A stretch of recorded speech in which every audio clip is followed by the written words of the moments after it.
Terus tadi masalah zakat mal. Misalkan ada orang itu beli rumah 2,5 M, kan kredit tuh, tapi dia punya simpanan di bank itu 50 juta misalkan. Itu apa wajib juga zakat mal? Ini poinnya. Wa zakatul baiti ujratul tuyuf, dan zakatnya rumah adalah ruang tamu. Jadi kalau kita membuat rumah, jangan lupa siapkan ruang tamu. Kalau kita membuat rumah tidak ada ruang tamu, berarti sama dengan rumah itu tidak kita zakati. Jadi zakatnya rumah tidak harus berupa uang, kecuali kalau kita punya rumah dua, sedangkan yang kita pakai hanya satu, yang satunya nganggur atau dikoskan atau dikontrakkan, maka yang kedua itulah yang harus dinilai berapa nilai harga rumahnya, maka 2,5%-nya harus dikeluarkan untuk zakat. Tapi kalau kita rumahnya hanya satu dan itu kita tempati, maka zakatnya tidak berupa uang. Cukup kita menyediakan di situ ruang tamu, itu sudah zakatnya rumah. Uang di tabungan, ya, ketika mencapai satu nisab, kalau 50 belum, satu nisabnya sekarang ini 60 juta. Ya, kalau jenengan kok gadah tabungan senilai 60 juta atau lebih, maka jangan lupa ada zakat yang harus dikeluarkan. Ya, 2,5%. Jika uang itu 100 juta, maka zakatnya 2,5 juta. Maka ini minari kan untuk pertanyaan dan pulau gak ada konco yang baik yang miliaran, tapi zakatnya 250.000, yo rasa miliaran kok zakat 250.000. 1 miliar aja sudah 25 juta. Zakatnya mau 250 dia tetap tinggi. Berarti dia nggak punya hitungan atau belum ada yang ngasih tahu hitungannya adalah 2,5%. Jadi kalau 50 juta itu belum wajib zakat. 60 juta itu aja belum wajib kok kalau belum 1 tahun. Itu namanya nisab dan haul. Ada syarat nisab, ada syarat haul. Jika nisabnya tercapai 60 juta, tapi baru tentang bulan itu kira-kira 2 bulan, hanya disugi lah istilahnya, sugi anjaran. Nah, ini kita wajib zakat. Kecuali kalau uang itu sudah selama 1 tahun di tabungan, cepat-cepat dan zakat. Oh, sampai zakat. Masalah tadi Gus. Misalkan yang satu atas nama suami, satu nama istri, mana? Berarti pemiliknya ini yang satu nama A, yang satunya nama B, 2 orang. Ya, suami istri. Ya.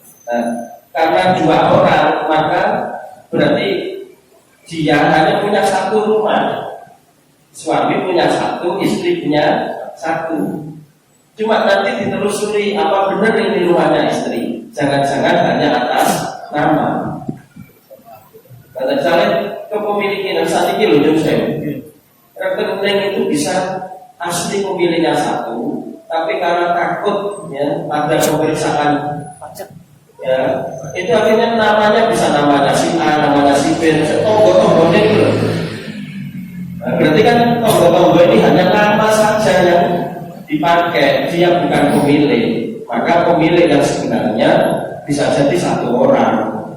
Nah, anggap bahwa suami istri tadi punya 2 rumah, 1 punyanya suami, 1 punyanya istri. Pada dasarnya ternyata satunya itu juga punyanya suami, misalkan begitu. Maka suami tadi sebenarnya sudah punya 2 rumah namanya, dan nggak terpakai. Walaupun berapapun rumah, kalau semuanya terpakai kan nggak apa-apa, kalau saya bisa kasih. Oh, kabeh digawe.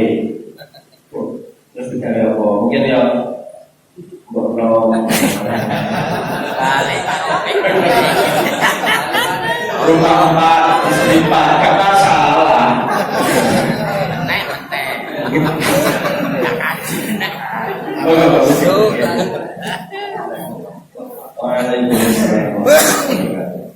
Nah, kaitannya dengan zakat mal. Iya. Mungkin harus mendekati harta yang kita punya selama 1 tahun. tahun. Iya. Kalau misalnya kejadian di lapangan, ada seorang keluarga, sebuah keluarga, Iya. kemudian dia, utamanya kan suami ya, Iya. suaminya kerja, kemudian dia awalnya satu sepeda motor, Iya. kemudian setelah beberapa tahun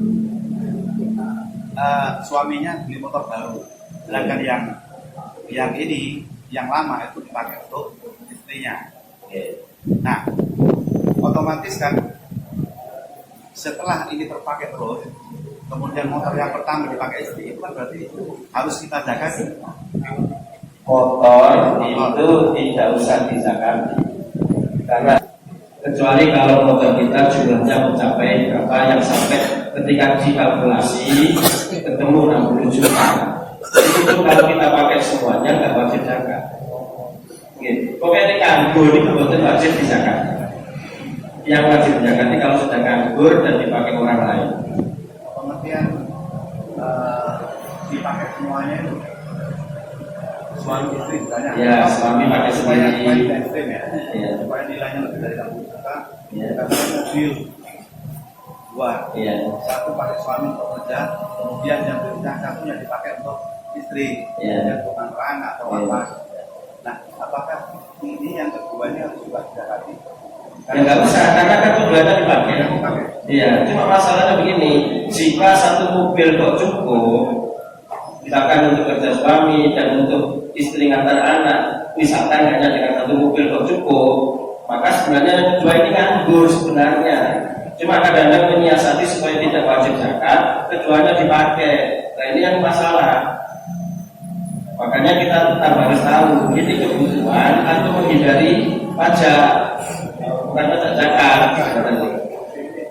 Soalnya bisa jadi sebenarnya tinggal satu mobil cukup, tapi karena takutnya nanti wajib zakat, akhirnya keduanya dipakai. Masalah itu. Kecuali mungkin yang mobil utama dipakai suaminya, Iya. kerjanya dari pagi sampai malam. Nah itu beda. Nanti memang dua mobil tadi kedua-duanya dibutuhkan. Moga Imam betul moga. Ya. Hari ini bang, Ya. berapa? Maju bang. Ya. Punya rumah, Sama mantan. Sama mantan. oh sama mantan. Memang ya. Terus rumah patungan, rumah gini.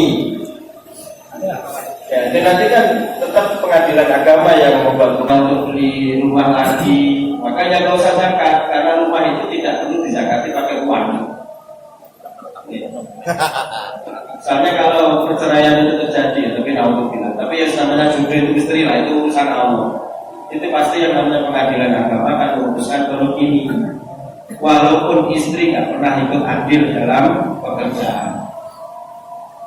Pengadilan agama berusaha untuk seadil-adilnya, karena si suami punya rumah sejak punya istri, ya, maka istri dianggap ikut andil suami punya rumah. Makanya hati-hati sih. Jadi kalau lagi begini ini kata kalau bisa, tapi kalau bilang kalau bisa dia malah nambah sih bisa. Terus nanti kalau zakat jangan sampai diabaikan, jangan sampai dianggap enteng, karena zakat itu menentukan bagaimana apakah sholat kita sah, apakah sholat kita diterima. Kalau nggak zakat ya nggak diterima. Satu dengan yang lain nggak bisa dipisah. Zakat harus sholat, sholat harus zakat, nggak bisa dipisah. Saya kira itu dulu karena ini sudah bisa. Sebenarnya kalau kita ngaji pengen lekoh, pengen agak lama itu ya agak subuh itu. Tapi ya nggak apa-apa, ini pelan-pelan. Nanti insya Allah mudah-mudahan kita semuanya diberikan istiqomah oleh Allah Subhanahu wa Ta'ala. Sedikit ilmu yang kita serap, mudah-mudahan jadi ilmu yang bermanfaat, jadi ilmu yang barokah, yang menjadi sebab kita semuanya mendapatkan ridho dari Allah Subhanahu wa Ta'ala.